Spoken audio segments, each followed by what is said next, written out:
Namaskar, you're watching Guff-Gaaf Unfiltered with Sudesh Gurung, where we have real conversation, real stories, and no filter. I'm trying to bring ordinary people's extraordinary stories for you. Now, let's get into today's Guff-Gaaf. I feel like we listen to a lot of hip hop music, but most of us don't understand the music. There is meaning, stories behind a lot of lyrics, beats, words. So today I have invited a special guest. He is none other than Sergio, aka Cheko7. Sergio, welcome to my show and glad to have you here. Hey, I'm so happy to be here, Sudesh. Yeah, good to see you. What do you think has changed now after 10 years? Oh my God, so much. But some things are the same. Just like the nature of the universe, something. But change has definitely happened since then. Personally, we've gone through so many different transformations as people. New information changes us. I moved to Toronto to do a master's. Um, and then now, I'm still working there, but I'm still doing music. One would think that I would be tired of writing lyrics, making music, doing this, but I'm really actually not. Mm-hmm. I feel like I feel like I have so much to learn still in music and so much to offer and give. And even when I stop and I don't do anything, I only have to wait a little bit until somebody comes around, offers an opportunity, or gives me, wants me to do something for them, or collaboration, or, so it never really leaves me. Even if I get tired sometimes and I'm like, okay, I just need to, I'm going to keep making music, but maybe I just want to make music just for myself. Mm. Somebody always comes and brings me out of that and be like, no, we need you. So Yeah, now you're a writer, producer, singer, going to a lot of events, performing, right? Before you became Cheko7, how was Sergio? who was he? Yeah. Always the same. See, Cheko7 is not, it is a different entity, right? Cheko7 is not Sergio Hmm. because Cheko7 is, there's mythical aspects, imagination, there's futures that I have not lived. Cheko7 can explore that. There's pasts that I cannot, hold as Sergio, but Cheko7 can hold it.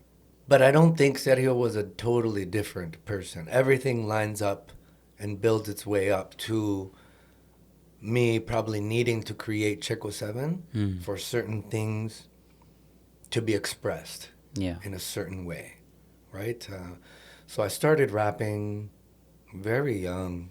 My Spanish stopped evolving emotionally when I came to Canada, right? I was young. I was Yeah. 7 years old. 7, wow. Yeah.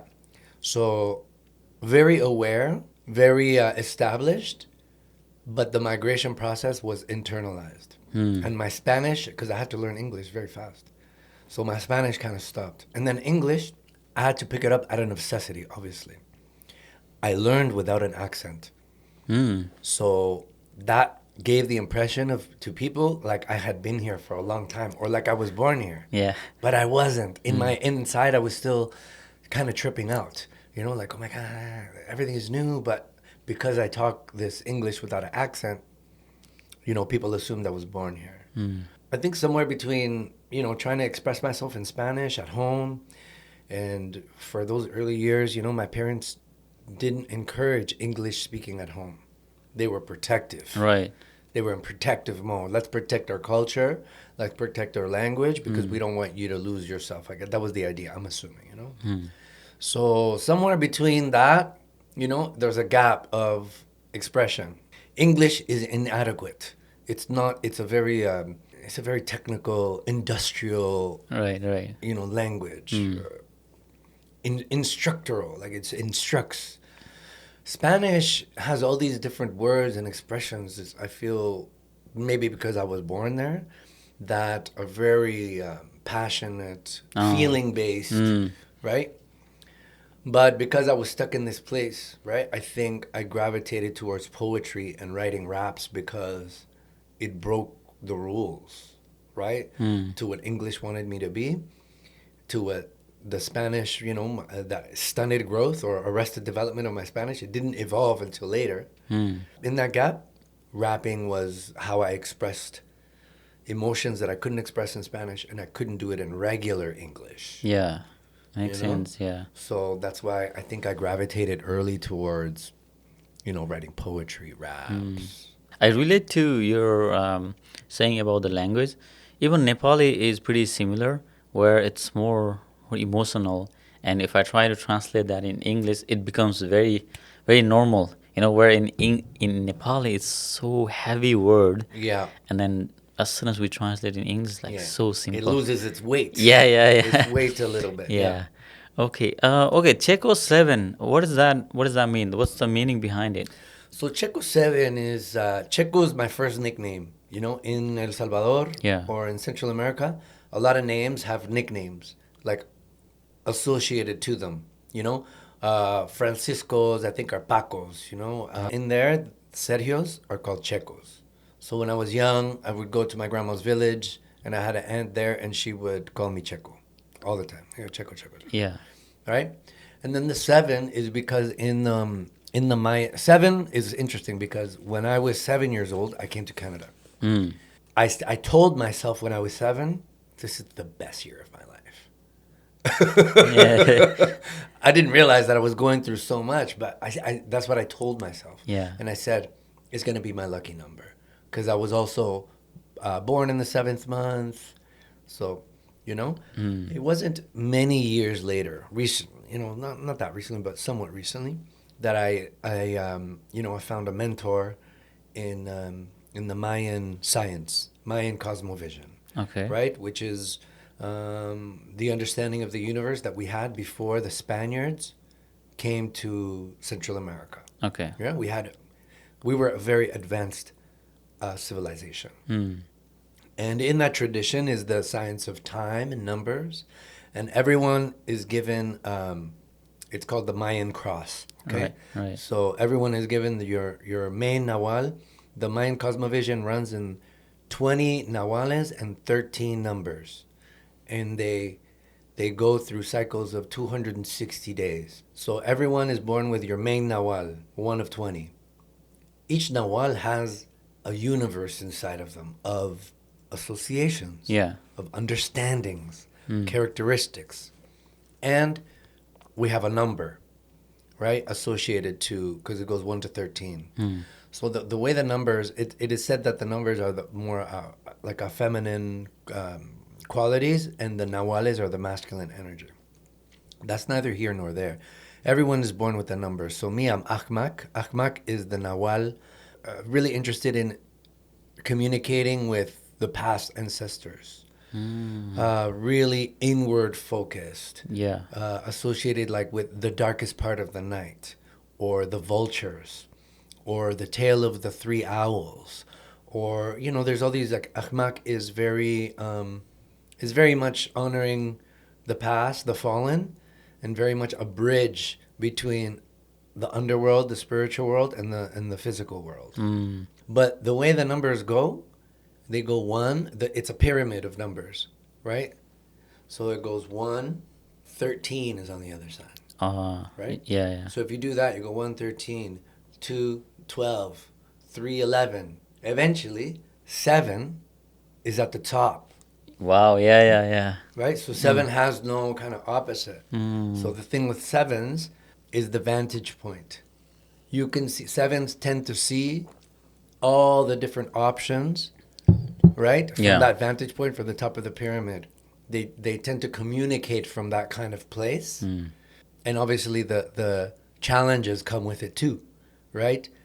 People born as a 7 can be very problem with decision making, right? Because they see all the options, Yeah, and yeah. there is no wrong option. There's only the next option that you take. Right. Right. Right. So, I found out that was my number, and I resonated with deeply. So I added it to the end, and I stopped. I stopped asking questions about my name, and I Yeah. just went with it. Ah. I just went with it. Cool. That's unique, right? And also all the meanings behind it. It makes it so special. Yeah. Yeah. At what point of the time you feel like you mentioned the music was always been part of you from the childhood? But what point you feel like music is no more music? It is telling stories, it is raising awareness, it is fighting against, you talk about migration, decolonization, social justice, advocacy. Yeah. Those are main themes on a lot of your songs, Yeah. right? Yeah. So what point you realize it can be shift towards those issues? It's hard to say if there was a moment, like one moment when I realized it. Yeah. It was kind of always hidden in why I was doing it. Mm. At the beginning, when I first started rapping, it was a lot of mimicking, right? I was mimicking the rappers that I heard, Okay. right? Yeah, yeah. It took a while to find my voice, but I think it has a lot to do with my memory. The questions that I had about my pre-migration existence. You know, that question of what if I would have stayed, or what if, and who were the characters that inspired me and stood out in my memory from where I came from. And these people were social justice warriors. They were guerrilleros, people who took arms to defend themselves against the state, against the U.S. imperialism. It was, at that time, it was like people like Che Guevara, Fidel Castro. And then as I went on, I learned about so much other people. And I think it just made sense to me, like, this is what I'm supposed to do with this craft, of this gift, or this, Yeah. it has to go beyond just me mimicking and talking about a life that is not mine, Yeah, yeah. And I think it was my history, it was my parents. Both my parents are social workers. They weren't preachy at all, but they always exposed me to service, service to the community. Hip hop itself had a lot to do with it too, because the hip hop that I was into at the beginning, they were scholarly. They were talking about science, emotions, mathematics, hidden knowledge, right? Hidden knowledge. Yeah. And I loved that. There's a group called Wu-Tang, and Wu-Tang took a lot of, RZA, who was the head of that group. He talked a lot about the state of the world, what they were doing with, what was really happening in the New York ghettos at that time, the social conditions, the psychosocial conditions. Yeah. Of what people were going through. They were like reporters, they were like reporters reporting on the health, the state, or giving you hidden knowledge that they had discovered, and in hip hop, there's 4 elements: DJing, graffiti, b-boying, and rapping, and the 5th one is knowledge, right? So for me, it was always about the knowledge, in a sense. Like, it was because I always liked hidden information, or things that were kept from us, books that were banned. Like, it only makes me want to read it more. Yeah. If you tell me you read all these books, and you tell me I can't read one, I'll become obsessed with that one book. I'll be like, and it's not always like the best way to go about it, but that's just the way it was. Like, it was that hidden knowledge and that sense of responsibility, I guess, that I gained from the people around me, so that when I got in front of a microphone, or when I started making music, I felt like that's what came natural and authentic to me. Yeah. Yeah. That's interesting. And in your music, a lot of time you try to talk about connecting to our roots, like how important is that? Yeah. Being in our neighborhood, our barrio, right? Yeah. How do you see those things? And is it really important for us to be connected to our roots if we are making music, or if we are trying to take out those messages through music? I don't want to say all artists have to do it. Yeah. Because some artists are there to take us somewhere else. Yeah. Like, we have to look back, but we have to move forward. So in that sense, I don't think everybody has to. Yeah. But I think if you don't know your roots, I don't know if I trust exactly if you know where you're going exactly. We can explore, we can be curious, but we might end up somewhere that we didn't want to go. Yeah. Or weren't meant to go. Whereas if you know your roots, right, the roots hold a lot of information, right? What happened before? What mistakes were made before? What successes and victories were made before? What are the scars? What are the gifts? Like the roots have a lot of, connect you to long time and give you a sense of continuity in an existence that is very uncertain, right? We are born into almost complete uncertainty. Yeah. We don't know anything. Yeah. So as human beings, we grasp for something that's going to relieve us of that anxiety of being our true condition, naked, crying as babies, and bare and uncertain is the nature of the universe in a sense, and we grasp to try to hold on to something that's important, or that can give us a sense of continuity through all the ruptures. And I think if we don't have our roots and we just living here, it's easy to take an advantage of. It's easy to create an existence that looks like it means something, but maybe very consumer focused. Yeah. And it's not. It has no sense of responsibility. So I think for me, a sense of responsibility is important. There's a word, solidaria, is solidarity. Yeah. But in English, we don't use it as a descriptor of somebody, as an adjective. It's hard to say, okay, if you are expressing solidarity and that is part of your personality, how do I say it in English? Yeah. People say, oh, they're steadfast. Oh, they're solid. But all these words miss a very important thing, I think, that is part of solidarity, which is a sense of responsibility for another person. Right? Yeah. If you have solidarity with somebody, you feel connected to that person's struggle, desires, and condition, even if it's not you. A hyper-individualistic society, that gets eroded and lost a little bit. Yeah, right? yeah. That's not my problem. That's their problem. Yeah. Well, no, maybe not. Maybe it is our problem, right? Maybe we created the problem together, and maybe only the solution can also be found together. I like the saying, "No one's coming to save you," because it's like, okay, you got to take care of yourself. Nobody's coming to do certain things for you. You got to tie your camel, as they say. But at the same time, some people need to be saved. Some people, so that they could go on and save other people. Yeah. There's the such thing as rescues. There's such thing as not leaving somebody behind out of principle. Yeah. Right? And these things are still important too. So we have to balance those two things out, I think. Let's say when you're writing, right?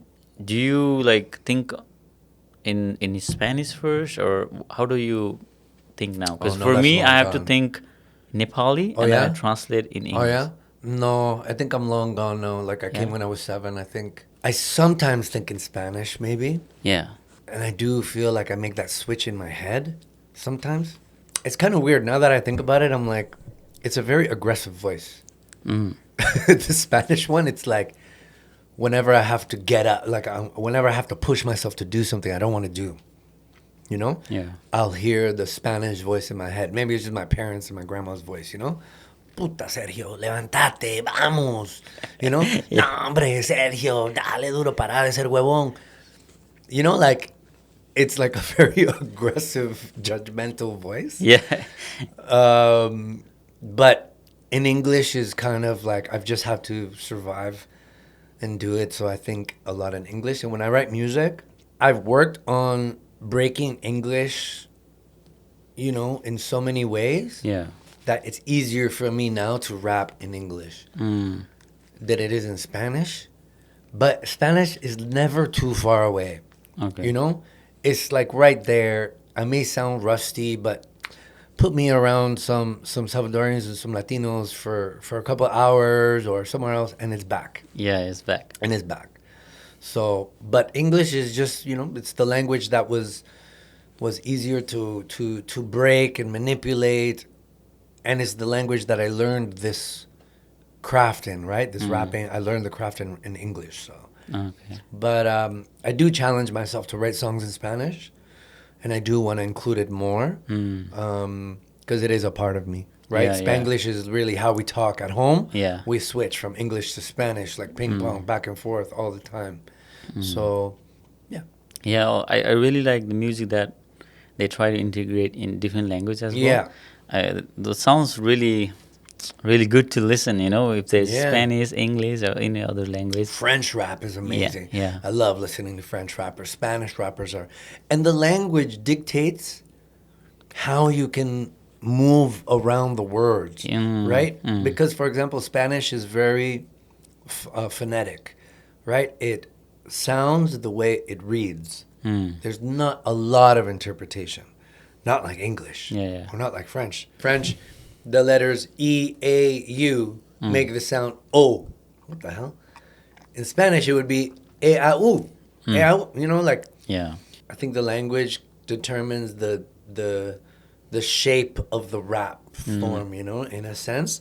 Français, c'est très smooth, très tranquille, so, they're jumping. It's easy to cut vowels when you don't need it. And, so it's more flowy, where Spanish rap is very staccato, very tuk, tuk, tuk, tuk, tuk, tuk, tuk, blocky, very blocky, whereas French is very round. English is very rolly, like it rolls. Is also round. I think it's the R's and the R, all these like little sounds that you could do and change, vowels that you don't need, letters you can get rid of. You know, like in Spanish you could do that in some instances, but in English it's like. Who were some of the artists that you used to listen to, or you still listen to, like rap artists? Rap artists specifically? Yeah. Oh man, I just opened for the Far Side. The Far Side was one group, Wu-Tang was big for me at the beginning, because they were all super lyrical. They were the blend between street and scientific. It was like meeting up in the streets, but we were talking about high society. It was like a different kind of school. Yeah. So Wu-Tang was big for me. Mos Def, goes by Yassine Bey. Yassine Bey always had beautiful music. A Tribe Called Quest was a big group for me at that time. I tended to like jazzier, reflective, emotional, knowledge-driven raps. Okay.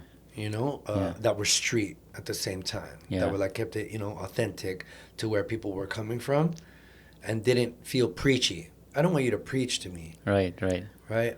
I want you to tell me like a story and how it mixes with the feelings and how it mixes with different strategies that you've learned, Will this music change me when I listen to it? Because it's very highly verbal music, right? Yeah. It's language driven music, whereas other music is not as dense linguistically, Look at it now. Started in 1973 in New York, but look at it now. Everywhere. It's global. Yeah. Global. Well, yeah. And it adapts to wherever it is. So rappers in India, rappers in Palestine, rappers in Africa, Russia, all get to tell their stories in a very linguistic way. They get to say things that they might not otherwise can say in regular life. Yeah. And then other people get to hear about that and learn, what the real experience of a person is through rap. Yeah. So, more than any artist, I was just a fan of the culture, Yeah, the rap culture, I think, went to Nepal quite a long time ago, too. Have you heard about Yama Buddha? He's one of the OZ rap artists, used to be in Nepal. Oh, yeah? He passed away. Okay. But he's OZ, like most people knows. So I don't know what kind of rap music is this. Last time I was talking to one of the Nepali rap artists here in Ottawa. Okay. And he said there's a different kind of rap. Sure. Mumble, lyrical, something. Sure. So I want you to react to this, okay? Because I didn't understand a lot. Maybe you'll have some sense on what kind of music he's trying to say, Sure. okay? Yeah, let's do it. So Yama Buddha's music. Men them wanna talk shit, but never listen to perfect definition of what a fool is. A ruler, you're my Buddha, the food is. I always end up winning when I lose it. Mad tempo, can't beat the tracks of a CD like a bad sector. I'm deep like lazy, bring heat like crazy. The beat like a baby, mother's life for rector. Four shots, back director. You hope to be dope, never cope with a press on. Bringing back the crack to rap with the rector. You from the UK, this guy? So this guy from Nepal Nepal, but he lives. went to UK and passed away there. Oh, Yeah. rest in peace.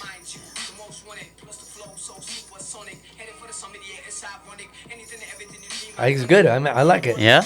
Yeah. What kind of rap is this? It's just right. Sounds like rap to me. Like, Yeah. obviously, it's not mumble rap, Yeah. but he's saying something. He's working with something. Yeah, You know yeah. what I mean? You can tell the beat is like it's not very. It's not a specific necessarily genre of rap. You know, there's boom bap, right? Which is a lot of. They're using a lot of breaks, like old breaks. Like hip hop started. Like people didn't know how to play instruments, right? They didn't have drums. They didn't have. So they took from records, right? They sampled the sounds from records. Yeah. And then they created the swing, you know, the rap kind of, 4/4. But it's had so many different variations over the years.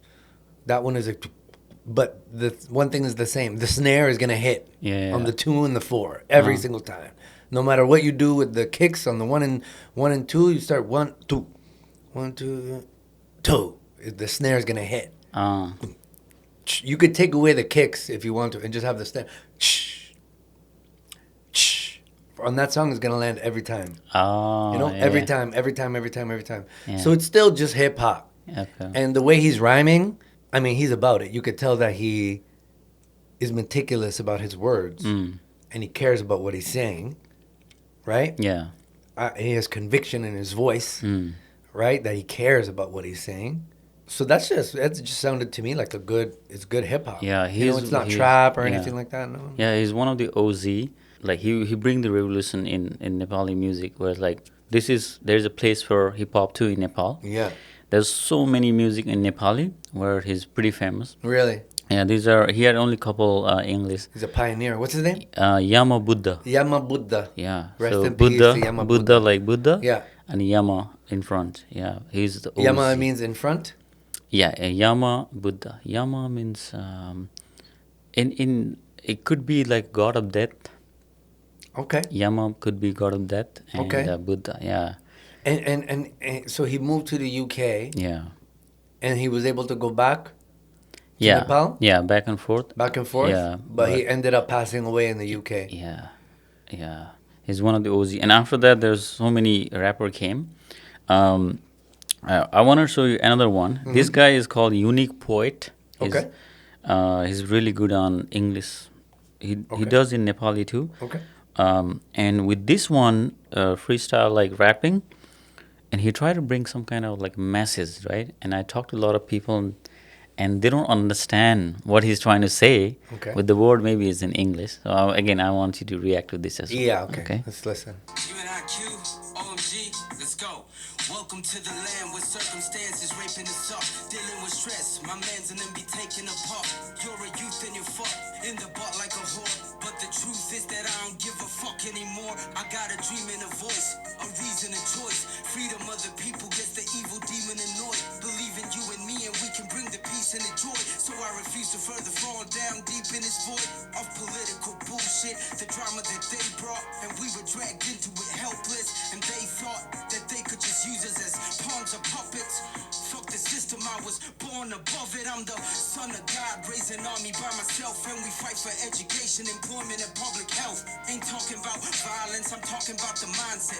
Talking about the prospect of a sign up for progress. I have a dream like Martin Luther. Imagine Nepalese on the top of the world. Do it together, cause it's our future. Build a better place for the boys and the girls. Give them a hope instead of killing their dreams. A reason to laugh instead of reason to scream. Give them what they need to get whatever they want. And make them proud of the place that they come from. Yeah. Nice. Yeah. Okay. I like that. He's rapping about something, you can tell. Yeah. I like that. A lot of frustration on the government and Yeah, like the poverty. against the system. Yeah. Born above it. Perseverance. Yeah, it goes back to the roots of hip hop, right? Like Yeah. it brings the background forward. It brings the I call things like the ghosts of modernity. What are the ghosts of modernity? The ghost of modernity is like, for example, every species that has become extinct in the last 100 years, for example.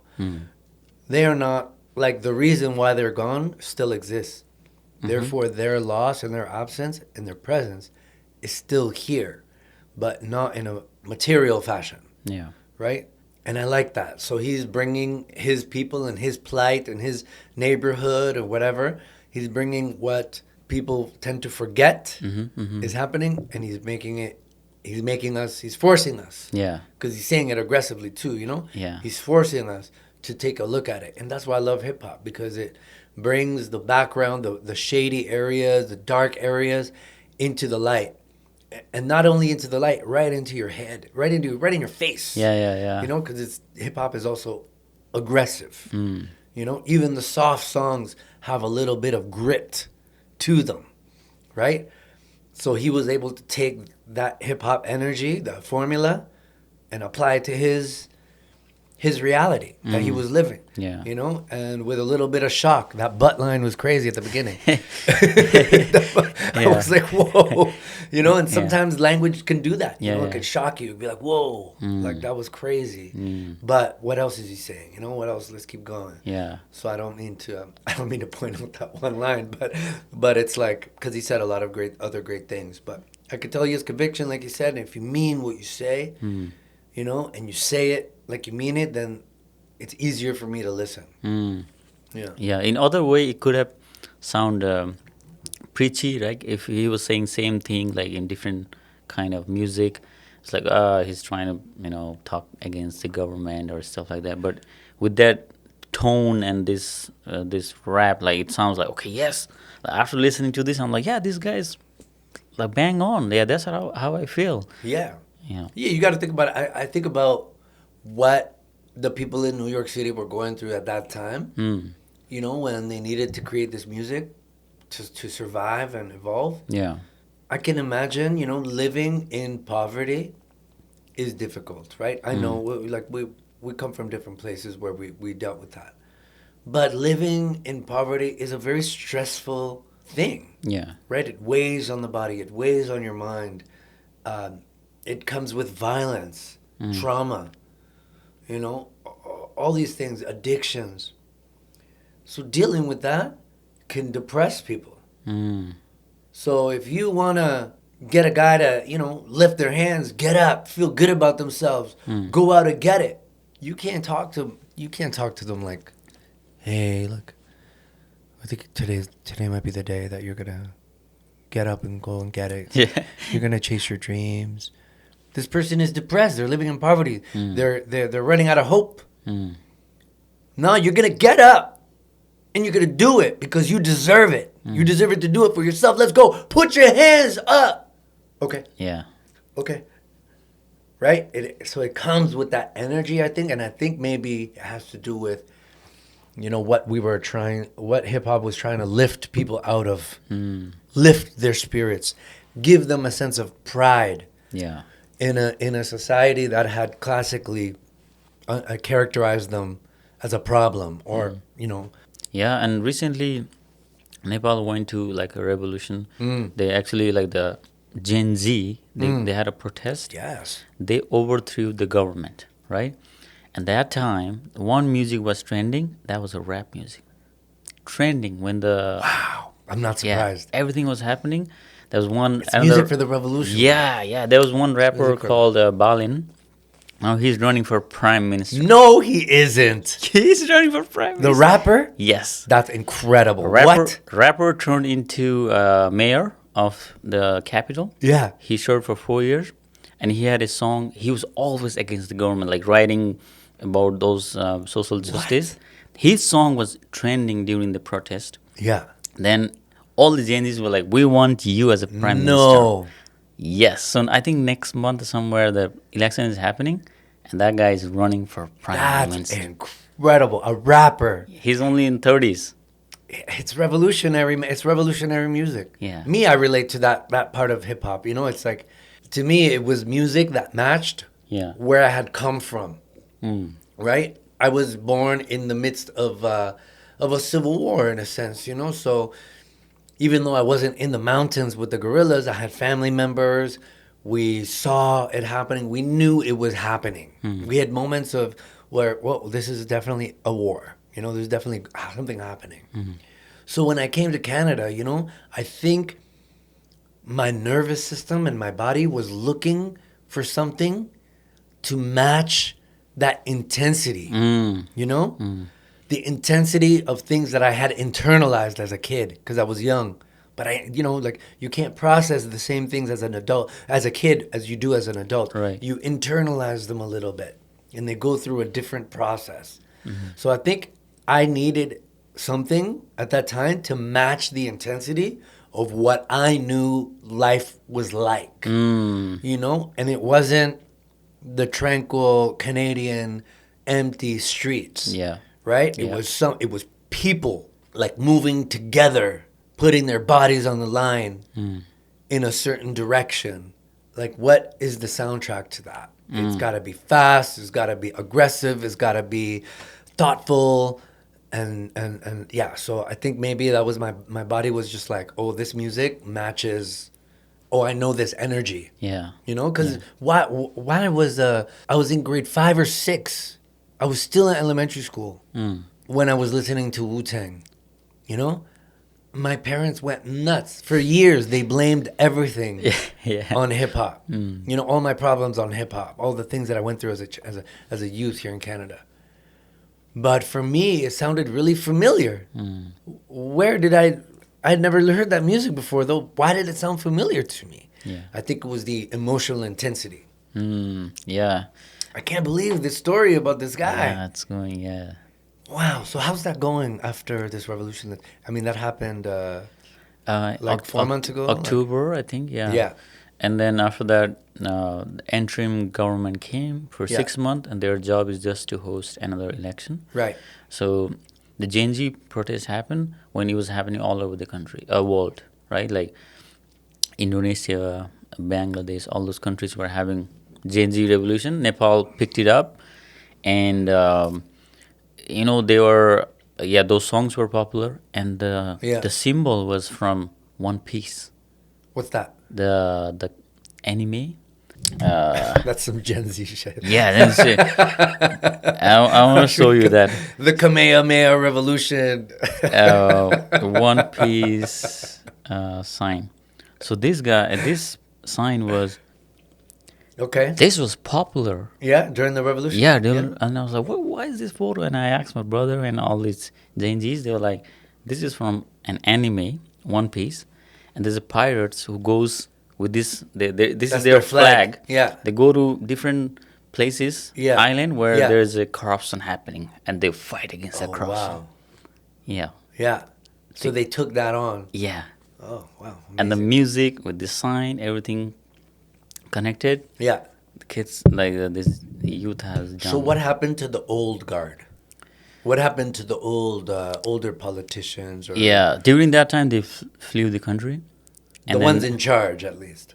Yeah, they flew the country. Now they're back. Now they're back. All of them. I think there's only one guy who's coming back again, but all of them retired now. No more politics. So it says here he quit mayor. Yeah.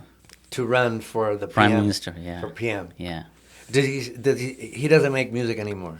Not he right makes now. music. He's making music too. Really? Yeah.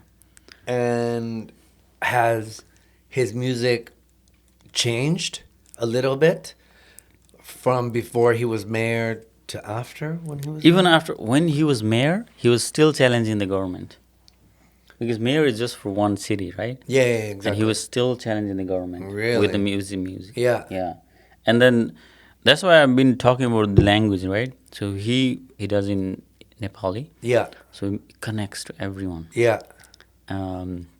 So yeah, his music he was trending, and pretty sure it's gonna be rapper turned into prime minister. Yo, I don't know. I don't want to say that's the first one I've heard of because I have a feeling there's somebody in the United States who became a politician, some rapper. Yeah. But there's not that there's probably not that many in the world. But I'm not surprised, man. Like rappers are natural leaders. Yeah. They have the power of the word, You know, they have the power of understanding complex things and putting complex things together. Yeah. Very like every rapper I've met is like has good high intelligence. You know, in terms of like, not that you can't be dumb. Be a rapper, you can also be dumb and be rap. But if you're like, you know, going for the lyrics and trying to say something with meaning, it's because you care about certain aspects of understanding things, of knowledge, of articulating things. Yeah. Balin, man, I'm gonna read up on Yeah, this guy. he's very raw and direct, right? So that's why a lot of youth resonate Right. to him. Yeah. Like, this is the guy, he knows things. Wow. You know. Now what are his politics like though? He did with 4 years, like he completely changed the capital. He Like did in what sense?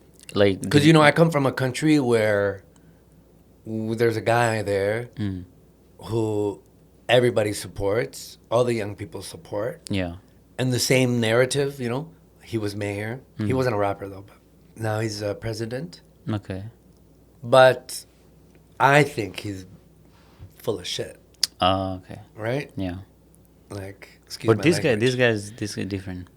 Okay, yeah. So He developed the city, right? With what was happening, you can see like physically, developmentally, like Right. how city is developing, Yeah. what he has changed. Also, like the meetings, the happening within the city councillors and the mayor, he actually televised it, so it's live. Okay, yeah. So nobody is like talking anything. It's live, so And people quiet can and watch it. secret, Yeah, yeah. no secret and stuff. And he developed a lot. Oh, and transparency is a good sign. It's a Yeah. good practice. Yeah. Yeah. Okay, so writing, let's say you wrote a song, right? And you wrote in a different like feelings, emotions. Like can you give that song to someone to sing? Because last time I was talking to the rapper, he said, no, like I have to write my own rap. I can't sing other people's rap, other people's writing, because I can't connect with their emotions. Yeah. There's two things here. One is like rappers take pride in writing their own music Yeah. and being the writer, you know? There's a whole argument in hip hop that if you don't write your own stuff, you're not qualified for a certain conversation, Okay. right? Yeah. If you don't write your own stuff, you can't be the GOAT, or you can't be one of the greatest lyricists of all time, right? So you lose, like in hip hop, you kind of lose points as a rapper, as an MC, right? As an MC, you kind of lose points if we hear that somebody else wrote your raps. That's not you. But that being said, I like singing songs that I like, right? Like songs on the radio, popular songs. Like you sing along with them. Yeah. You feel the emotion of that song. So your boy is right in the sense that, yeah, in hip hop, like we take that seriously, right? Did you write your stuff? Or you got a ghostwriter? Get out of here. But at the same time, we're all influenced by each other, and your job is not always to be, like, being authentic is not only being you. It's also, you know, I hate that expression because it's corny, but it's like being a voice for the voiceless, for example, right? Like, there's other people who cannot say what you have been able to say on the mic in that kind of way to that many people. Right. So it goes back to solidarity, you know? I feel responsible for someone else, so I might take somebody else's pain, somebody else's, situation and use it and write a song about it and sing it. Even if I'm not going through it myself, I can relate and I can tap into that emotion, and tap into that feeling. And that person is going to feel seen, right? Because we're writing about this solidarity. I feel responsible for these people, even though I'm not them, right? It's a type of radical empathy. But I think what your friend is talking about is more like, like, would you sing a song that somebody else wrote for you? Yeah. You know? Yeah. And for me, nobody can touch my pen. Nobody can write like me. Nobody. Like, I haven't heard anybody exactly like me. Yeah. Right? And I take pride in that, because I'm not, like, in the garden, I'm my own flower. I'm my own little area, right? Mixed with all these other areas. Do I like songwriting with other people, and have I done that? Yes. Sitting in a room together with other artists, and coming up with a good hook, right? The melody, right? You remember Bien Fait? Goji Boy? Remember the Broken English guys? The rappers yeah, yeah. that we used to work with at Ociso? Oh, yeah, yeah, yeah. All the kids? Those guys. Yeah, yeah. Those guys. So one of those kids is still a good friend of mine. Okay. And he's an incredible songwriter. Yeah. And, recently, shout out to Goji Boy. Recently, he came over, we're writing some songs, and it was that in the room, you're together with people, the beat comes on, somebody comes up with a melody, you hear it, oh, okay, I'm gonna, oh, one person gives it the word, and next another person fills it in, and you build the puzzle together. Do I think that because I do that, that disqualifies me from being the GOAT? No. I'm doing this because I I like collaboration. And sometimes you write the best songs like that. It doesn't have to be the rap. And then, okay, write a verse. Okay, then that's just me. I'm going to go into the corner now and write my own verse just for me. But we still have this other part of the song that we wrote together. Yeah. I try to stay balanced. I know nobody's going to tell me that that I have a ghostwriter or that I didn't write my things. But do I like writing songs with other people? I love it. Who are some of the local artists that you have collaborated so far? Oh, man, there's this rapper called Freddie Prince. We have a song coming. I've done so many songs with Jay Morris, who used to go by Dynamic. He's a legendary rapper in the city. Just wrote a children's book. Just a natural MC. Yeah. Totally natural, off the top, always rhyming. He's a genius. We just did a song with him and Aspects. So Aspects is a native guitar player, a rapper, phenom, goes all over the world, does songs with Ghostface and big rappers, And then I got some people in Toronto, like my boy Luwap, Che1. I have a song with this guy named Monkey in Montreal. And in the city, who else have I done songs with in the city? Nambi. We've done some songs in the past with Nambi. And then, of course, I used to be part of a group called Missing Links. And we're still together. Missing Links, yeah. It's still a group, but we just haven't made music recently. But those are that was my team. That was my squad. We would compete against each other on the songs and write songs and create a whole world. Yeah. That was world building. And nowadays as a musician or as an artist, you kind of have to, I think it's always been like that now, but now you have to tell it in a certain way through social media. You have to build the world around your music. Right. Yeah. Hip-hop scene in Ottawa, and I've seen you have done a couple of events in neighborhoods events during summer. Yeah. So how's the scene in Ottawa for hip hop? Yeah. I mean, it's always been full of talent. It's always been so many different people. It looks like now there's even more artists than ever before. I'm discovering new artists all the time that have blown up or gotten success. Where are they from? Ottawa. Yeah. What? I didn't hear about that. So that means the city's getting bigger, and more artists are here, and the traditional ways of getting success have expanded and are varied and are more. You could get success in your living room, in your basement, just filming videos and doing that, and you can go viral and go global. Yeah. But nobody ever met you once in the city. That's right. Right? What does Ottawa hip hop feel like? What does it sound like? Does it have its identity? Or does it kind of blend into the regular hip hop? You have the acts. And I think where it's always in a state of becoming its own thing. Ottawa is looking for its sound. It's looking for its vibe, its energy. Yeah. So artists don't have to leave to Toronto or the States or anything to feel like they can make a living off their music. So market development is what's needed in the scene, right? And it's just hard. There's just less people here. Yeah.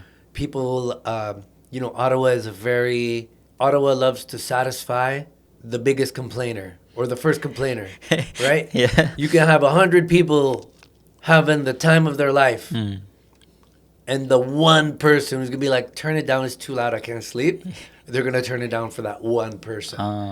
Right? Yeah. It's a very like, yeah, it likes to control things. Being a government city, I think, gives it that kind of thing, you know, like street sweepers. Let's clean it up quick. Nothing happened here, guys. Right. You know?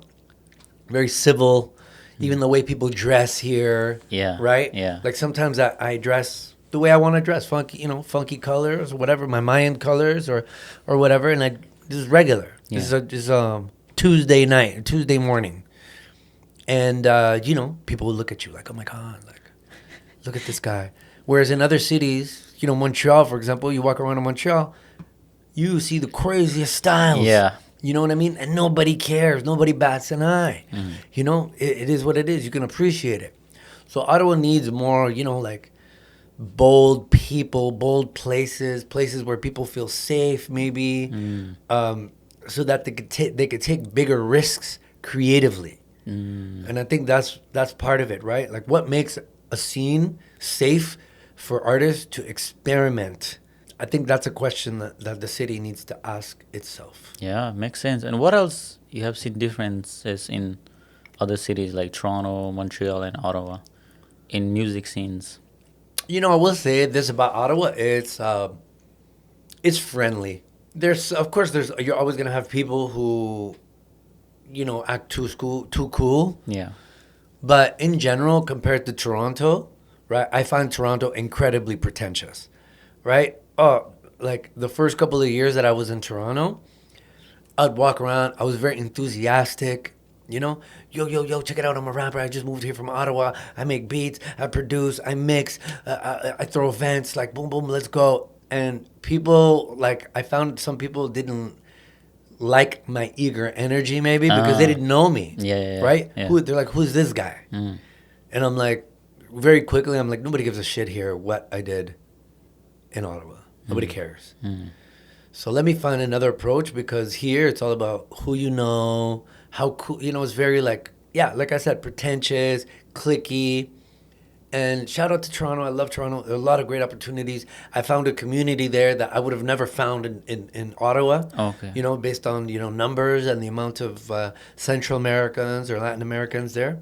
But in general, you know, Ottawa has the potential to be a very connected and collaborative and safe place for people to, you know, like join a scene, you know, and feel welcome. And maybe we could be a little bit harder on each other, like push each other to be better, like raise the standard of the craft. Because sometimes when you're too nice, Yeah. right, you don't tell people the truth. In other places, they're not as nice. They can be kind. It's okay to be kind. But if you're too nice, then you're underserving the other person because you're not telling them the truth of how they can get better. Yeah. So that's why, you know, maybe Ottawa, you know, is too nice sometimes. You know what I mean? Yeah. Or like, you know, maybe a lot of whispers in the background. It's like, yeah, man, say that shit with your chest, man. Say it to me. Yeah. You know, so we can all get better. You know, I remember that happened with the poetry scene. When I started in the poetry scene, it was like competitive. But it wasn't just competitive. It was, we were building off of each other. There were so many great poets who were just chasing these ideas and writing really artful spoken word poetry to be performed at a high level. Yeah. Right? Yeah. And we pushed each other. That means you had to go up and do a 3-minute poem or whatever. And the goal, the standard was, yeah, you have to memorize this. You have to memorize this, all your poems. You have to memorize them. You have to know them. And you have to recite them in a certain way and be tight.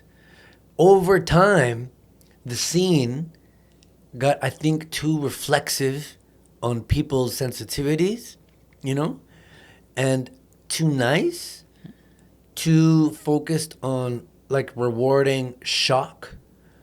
Like poetry is very powerful, right? I can say a shocking thing about myself or about something that happened, right? And it'll shock you. It'll like, you'll feel it in your body. Yeah. Right? Say violence. If I describe to you a violent scene, you know, you're going to, if I describe it well enough, like you're gonna feel it in your body. True, yeah. Is that poetry though? Mm. Is telling me the bare reality, the naked reality of what happened, and giving me this secondhand trauma in a sense? Is that poetry? And then leaving it at that.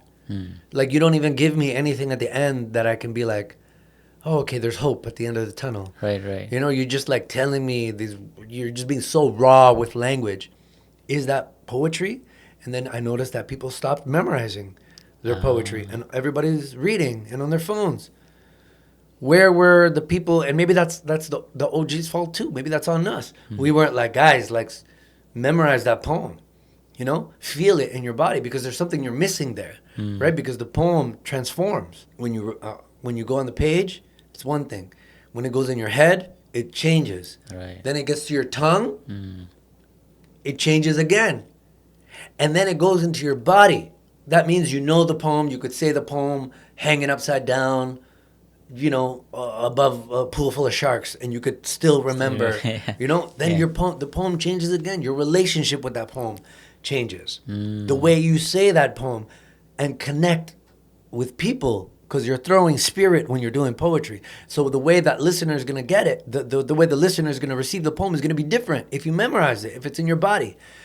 You have different ways of looking at things, and that's very interesting to me. You know, it's like, oh wow, yes, it makes a lot of things Crazy, bro. make sense. So you have a platform, Countermagic.com. You check that out, eh? Yes. What are you trying to? What are you trying to Yeah.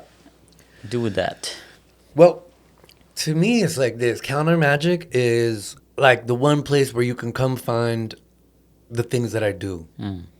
Music and rap, writing. I like long form writing. Yeah. Right? Event creation.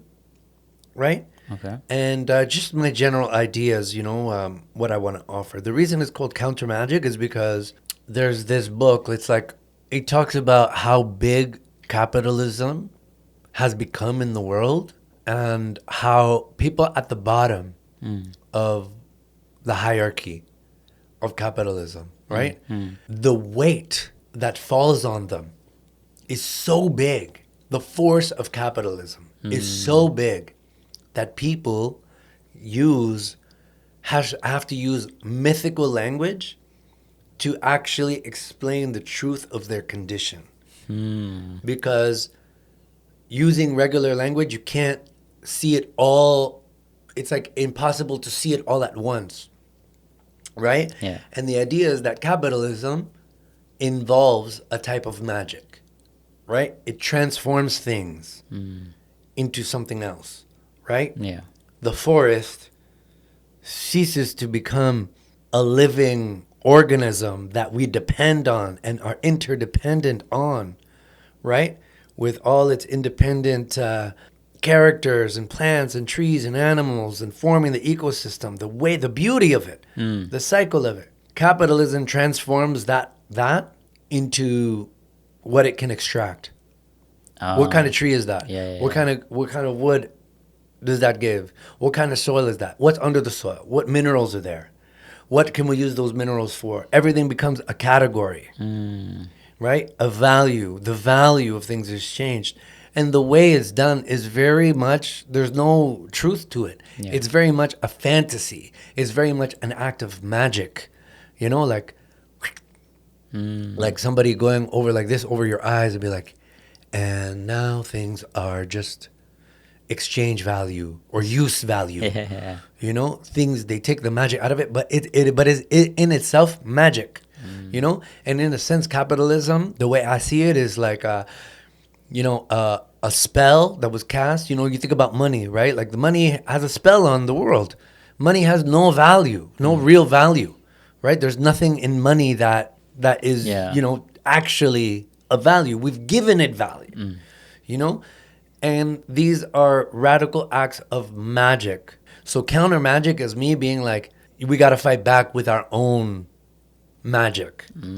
Okay. So my idea for counter magic was to, highlight knowledge, create music, create events that counter that magic of taking the value of or changing the value of everything. So we're putting life back into the things that we believe to be lifeless. We're resurrecting things that they told us were dead.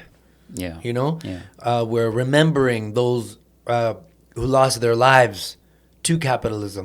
Like if you read the amount of species that have gone extinct Yeah. because of us and our activity, it's horrible.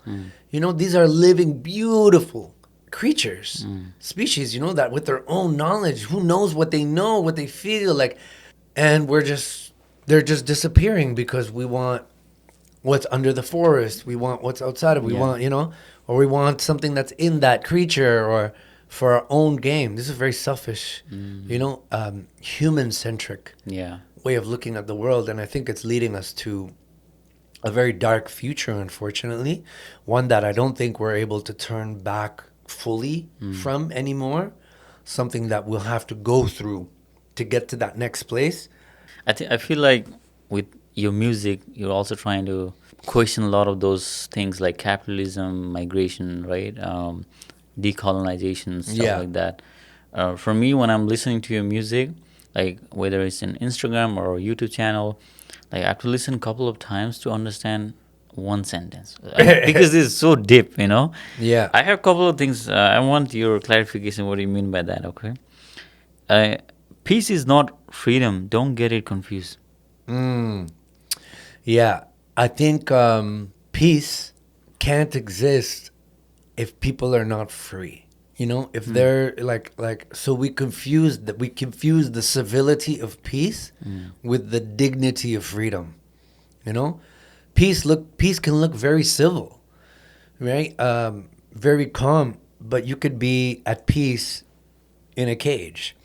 You could be at peace, you know, like in conditions that don't necessarily foster your freedom to live with dignity. You know, in this society, we confuse peace with freedom, so that when we look at the rebel, the figure of the freedom fighter, for example, Yeah. right? The Canadian psyche does not have the tools to understand and see the dignity and the humanity of the liberation fighter. Yeah. So if we talk about Gaza, then we can see that the mainstream white Canadian psyche struggles with understanding why a group of people could take up arms and fight for their own freedom. They'll say, "Oh, but why do they have to fire rocket? You know, but why do they fight back?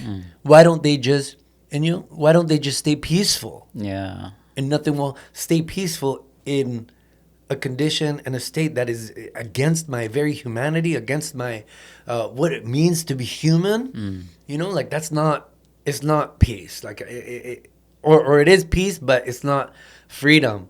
We're in love with this idea of peace. Canada is a peace-loving nation. Well, not really. You love peace here. You don't mind if there's war elsewhere. All right. You don't mind that, you know, in fact, you kind of need it to be.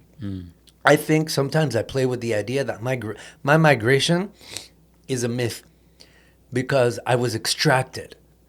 Canada sees me as an extracted product. Even the way they talk about immigrants are going to fulfill labor market demands. What type of skills do they bring? Who are they? They have to be the right kind of citizen to fit into Canada's long-term economic whatever plan. Yeah. To me, Canada was the first foreign country to invade El Salvador, even if it was just for one day. They did it in El Salvador in 1932.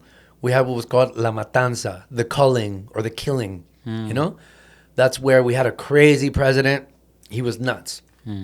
And coffee prices dropped. It was the global depression. Coffee prices dropped. And then the indigenous peoples of El Salvador revolted. Yeah. And the crackdown, the suppression of that was violent and vast. And it directly attacked indigenous people and indigenous identity. After that, they banned our clothing. our language, our traditions, right? Yeah. And people became scared to practice their indigenous identity so much that now the El Salvadorian census only says 2% of people are consider themselves indigenous. Right? Okay. But everybody's indigenous, bro. Yeah. You can see it on their freaking faces. You know what I mean? Yes, Yeah. they're mixed with Spaniards, but that doesn't make them not indigenous. Mestizo is not a thing. You could be both, right? You could have European blood and indigenous blood, but it still makes you indigenous. You know? So when that was happening, Canada landed on the shores of El Salvador. Okay? Their navy, one navy ship, landed on the shores of El Salvador. And they were on some are you guys okay kind of energy. But not towards the people, the indigenous people, right? They went to check on the government. They're like, are you guys okay? You know? Oh, okay, you guys are taking care of this. Okay. They came to check to see if the asesinos, the murderers, needed help. Right? Okay. Because Canada has always had interest in places like El Salvador for their resources. Wow, Right? okay. So you create these imperial powers, the U.S., the Canada, they, through their imperial legacies, colonial, they create these conditions in our countries. Instability, war. Look at our war was funded by the U.S. and Israel. All the interest. So you create these unstable conditions, and then you ask us to say thank you when we come here. You know, say thank you. You should be grateful. What? I didn't want to do this. I didn't want to come here. Right? You create it. So I'm an extraction, right? And this is the empire. That's what it does. It eats. It eats, and then it shits, right? Yeah. The empire eats everything in its path, everything. It eats everything it can eat, and then it leaves the shit Right. in, you know, not in their home, obviously, but it leaves it where you come from, or it leaves the waste, or it leaves the violence, it leaves the trauma, it leaves the abandonment, it leaves it everywhere across the world. And then it says, we're a peace-loving nation. Peace is not freedom. Don't get it confused. That makes sense. And okay, another one, okay? Yeah. Let's go. Gaza disappeared and we will never be the same. The way they case them in. Same on us. Trust is paper thin. Trust is paper thin. Yeah. What do you mean by that? Gaza disappeared. You know, we saw it in front of our eyes. Yeah. Obviously, it didn't disappear. It's still there, right? I'm not saying that Gaza is gone. But as we knew it, as Gazans knew their own home, it has been transformed. And it's in threat of, you know, disappearing, you know, and being turned into whatever these crazy guys have planned for it. And we will never be the same again, because when you see that, the way we were able to see it, naked colonialism, right? Genocide through our social media screens. Yeah. We've never seen something like that so immediate. Yeah. If anybody was paying attention and was watching those videos, you're transformed. You know, you don't look at the world the same. There should be an element of shame. Again, I go back to, you know, this collective consciousness. Sometimes I speak from that. It's not just me, I speak from a collective. We'll never be the same again. The way they caged them in, right? The way they made it like a prison. Yeah. Shame on us. Right? It should be shame on them. It is shame on them. But it's also shame on us for watching it, letting it happen. Again, I'm speaking from the collective consciousness. Trust is paper thin. I don't trust powers, like the colonial or government powers. After this, everyone lost a little bit of credibility, right? Because they preach, once again, these principles that you will do anything to protect and to stand on. You're a big patriot for all these principles, and then you watch it happen, and you don't do anything about it. You struggle to speak up. You punish people that speak up. So trust has been eroded even more.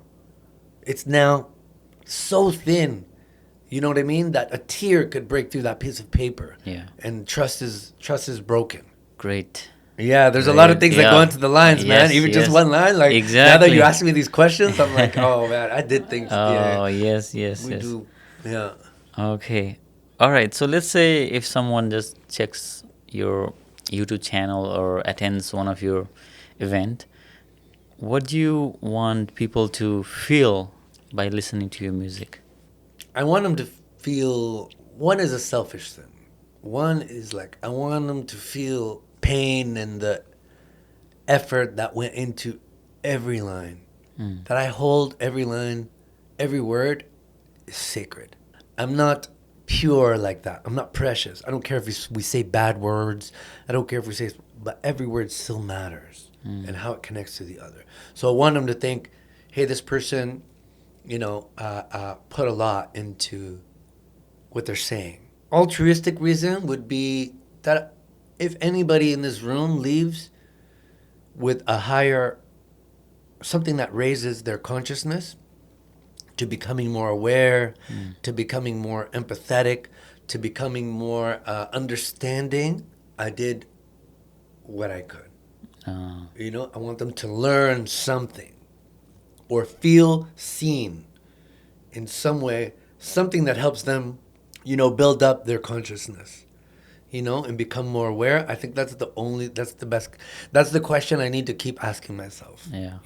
Every time I write a song or every time I decide to do a show, keep doing this, I need to ask myself, is this still helping other people become better versions of themselves or see something better or get in touch with themselves better? Yeah. And if the answer is yes, then I'll probably keep doing it. 100%. Yeah. I relate to that, and that's why I said before I have to listen like a couple of times, and Yeah. and I always wonder like, what does he mean by this? Like, how does he feel that time? I was in one of the event and the artist performed very well, a lot of things, and at the end the comments were like, why do all the rappers wear their like pants too low, right? Yeah. And then I was like, yeah, a lot of people ask that. But Yeah. what I liked about that artist was like, so you look at my pant whole time. But the last 10 minutes, I said a lot of good things. Like, Yeah, you're worried about the wrong thing, the pants. Yeah. So what are some misconceptions that you think people have about hip hop or rap Oh music? my God, like so many. I remember, like my dad used to be like, he used to mimic, or even my uncles and like people in my family, oh, Sergio, big rapper, spell out, fuck you, fuck you, fuck you, fuck you, fuck you, fuck you. I'm like, that's not what we're saying, but okay, yeah, we do swear. We're like, okay with swearing, or the fashion, the fashion is a part of the culture, right? Like the clothing, the baggy clothing, even though now it's like, as long as you're yourself, like you wear whatever you want, nobody cares anymore, you know what I mean? Yeah. But it was part of, again, the assemblage of that came with hip hop. If you wanted to get into hip hop, right, with the attitude, the ideas, the clothing. But so again, if we can get past that superficial, like kind of shallow judgment on what somebody looks like, that's only the first level. Then we get to the language, the profanity, But this has always been my philosophy, Sudesh. We live in a world where we see obscenities is normal, right? In terms of things that are done. Slavery was obscene, Yeah. right? Colonialism was obscene. Look at even the powers today. Look at down south, right? Yeah. Trump is obscene, right? What is the meaning of obscene? I should look it up. Like I should look up the definition. But obscene means offensively sexual, vulgar, or morally repellent, right? Something that violates social boundaries of decency. Yeah. It can apply to language, image, acts, even amounts, an obscene joke, obscene. So what we see around us in the world, right? Especially if we're at the lower hierarchy of capitalism, right? Is obscene. The only sane response to something obscene is profanity. Profanity, for me, seems very logical in the world that we live in today. Right? It's a way to not repress our response and our reaction to what we see. So if I see somebody being like, you swear too much, you say this, you shouldn't have said that, To me, that's gaslighting me. You're gaslighting me because you're judging me and attacking me for the response that I have to something much more realistic and obscene and has the power to take away dignity and lives and give life and take away life and take away dignity and embarrass people and expose people and exploit people. It is the only sane response. Yeah. So don't gaslight me by focusing on that I said one bad word here or I said this aggressively here. Yeah. You're gaslighting me. You forget what I was originally talking about. Yeah. The original violation, right, is the obscene things that have happened. Right. This is just my response. Sergio, I can talk to you for hours and It was hours, good. Yeah, we right? can, It was Sudesh, good. yeah. As an artist for so long, I'm trying to portray my art through podcasting now.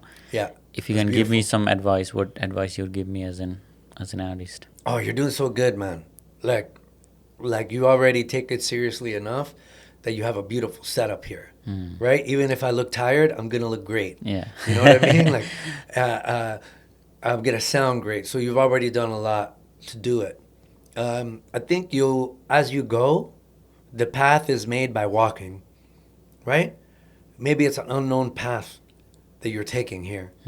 And every step forward, every show you do, you're going to learn something. Yeah, for sure. So try to collect your lessons from every show and let those lessons inform your decision, your creative decisions, where you're going to go next. But don't be afraid if you don't know where the next step is, or, like, just don't be afraid to be wrong sometimes or be fail, and I guess also build the world.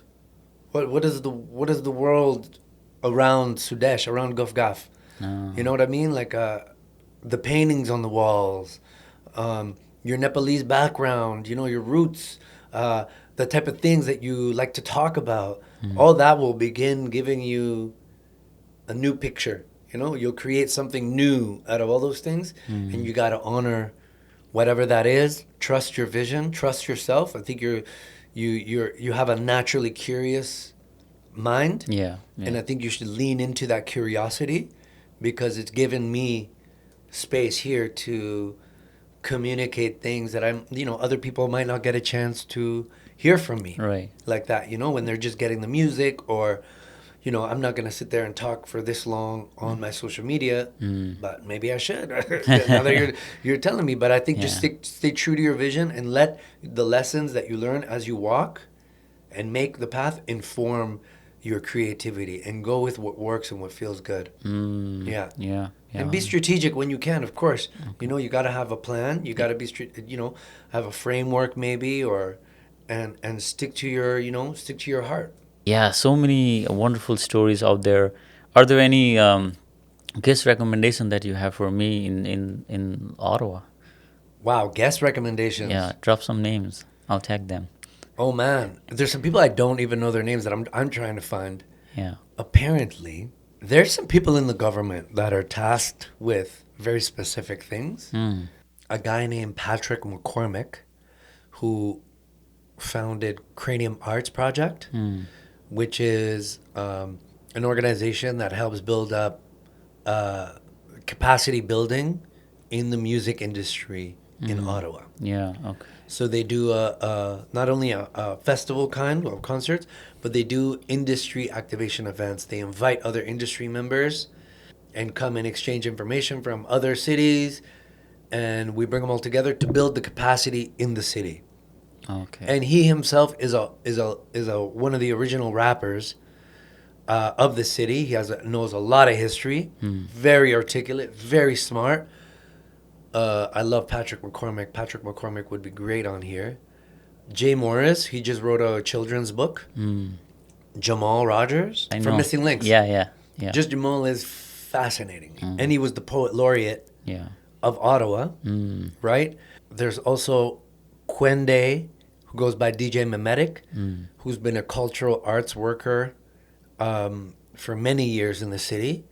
He's got his pulse on really at the intersections of, I could say it like urban planning or city planning and culture. Okay. How does infrastructure, how does city planning, right, influence the arts? Wow. It's such okay. a special intersection. Yeah. You know, and you just look for people with interesting intersections, you know, of knowledge. So many guests, bro. If I think of any, I'll hit you up. For sure. Yeah. Okay. All right. Thank you very much. And how was your experience coming here? I loved it, man. Thank Yeah. you so much. Yeah, I hope to be back. Maybe, you know, if I have like a project or something that I want to promote, maybe I'll hit you up. 100%. I'll come back here, talk about it. I'll send people your way who I think are good Yeah. guests. I think you're a great host. I had an amazing time. I'm Yeah. sad it's over. We got to go. We got to live the rest of our day, but Yeah. we could have talked for a long time. For sure. And yeah, looking forward to this conversation again. Yeah. And yeah, I always wanted to ask all those things. Well, like back in 2016, 17, Yeah. but we were at work Yeah. setting that time. Yeah. So privileged to have you here today. You're amazing, brother. You know that, like, what I've seen you do with your life since you got here, the diplomas, the awards, like, I know these are surface level Yeah. things, like, we just see from afar, but it shows, like, a deep commitment Yeah. to your improvement and your growth. And that's very inspiring for other people. So I'm sure you're a beacon in your community. I'm sure you're a leader in your community. And as somebody who knows you from 10 years ago, we're super proud of you, bro. Thank you very Honestly. much. Yeah. Yeah. Thank you. Yeah. Guff-Gaaf. Check him out on a lot of social medias, YouTube channels. Cheko7, and, yeah. Cheko7 everything, Countermagic.com. Hit me up. Guff-Gaaf. And thank you again, Sergio. My pleasure, I brother. appreciate it. Thank you, brother. Thank you, brother. brother. Like, you're going to edit? Do you edit? Yeah, it? so Unfiltered. Unfiltered YouTube channel. Whole episode will be in YouTube. And then I have TikTok and Instagram. Amazing. And shorts will be there. Amazing. Yeah. Yeah, you need shorts now. Yeah, shorts. And then the trailer, I'll collaborate with you. So the trailer, I'll cut everything, the good pieces. For Yeah, like the 2-3 funny minutes. part. Yeah, 2-3 minutes trailer. Yeah. And then all the shorts will be there. Oh, man. Yeah. I look forward to it. Yeah, thank Let me you know, so much. how we can Yeah. help.